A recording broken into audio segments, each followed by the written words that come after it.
welcome everyone to this week's webinar. And we hope that you had a fantastic start to your day or evening, depending on where you're tuning in from in the world. And my name is Jesper Palmborg, and today I will be your moderator. And today we will have a very, very interesting panel featuring claims technologies and fraud detection, where we will see where the industry today and how it's today is dealing with fraudulent matters efficiently, some potential pitfalls with the developing technologies, and of course what we can expect in the near future. Could it also be a potential Achilles heel that the evolution of AI and the technology can be used for fraudulent purposes? Ralph, what's your view on this one? Well, in general, I think this is absolutely thinkable, at least in theory. And also picking up Brad's point, it often is a question on what do you use, or have you developed it yourself? If you have the capability and also the volumes to do so, but that comes up if you have like market standards or at least widely used products, there is always the risk that some of these insights may be used against you. If people start to understand through AI what your processes, products, and algorithms for claims verification are, they could possibly use that against you. Still, I mean, that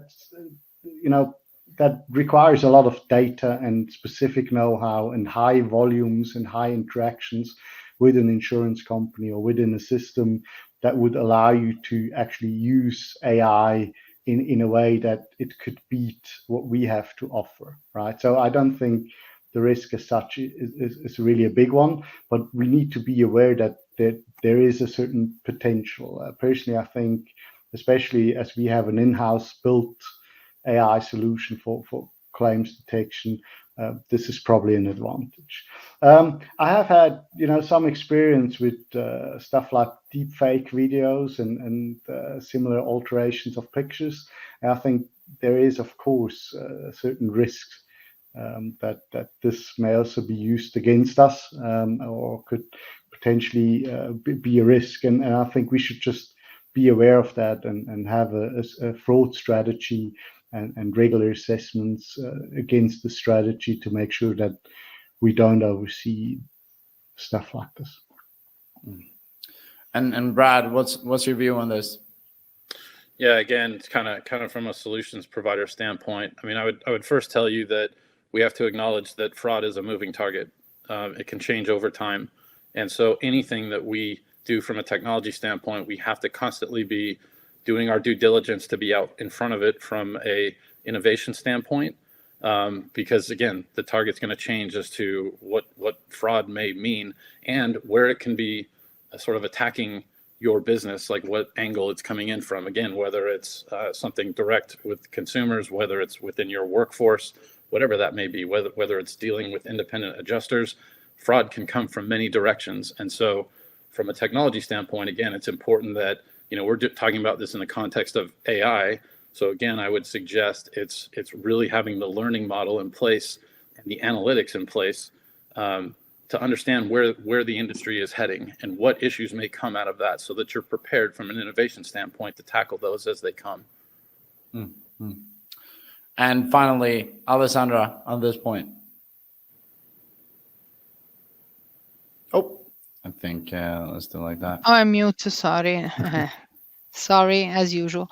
Yeah, I have been thinking about this point, and there's a couple of things that come to my mind. Well, the first one is that actually we are using AI to build AI algorithms, anti-fraud algorithms, but there could be fraudulent usage to, let's say, expose us to cases that are not real, so to fool these algorithms. And so technically that's called, let's say, data poisoning. And this might on one side fool the algorithm, and so make it possible that something that is fraud is no longer considered fraud. On the other side, understanding what are the drivers that are behind our algorithms. And clearly for an insurance company, as Brad was correctly saying, is a moving target. Fraud is a moving target. And we are always one step behind to some extent. So if our, let's say, weapons, if we want, or our countermeasures are disclosed or understandable, it becomes more and more difficult. The other aspect, in my opinion, is that AI can be used to actually simulate attacks. So not to simulate, to create attacks. So not necessarily for, let's say, fraudulent cases, but just to attack the company and put the overall system at risk, because you are not able to blocking the response rate and so on and so forth. So that's not really a fraud, but it definitely harms the company and the overall performances also in the anti-fraud system.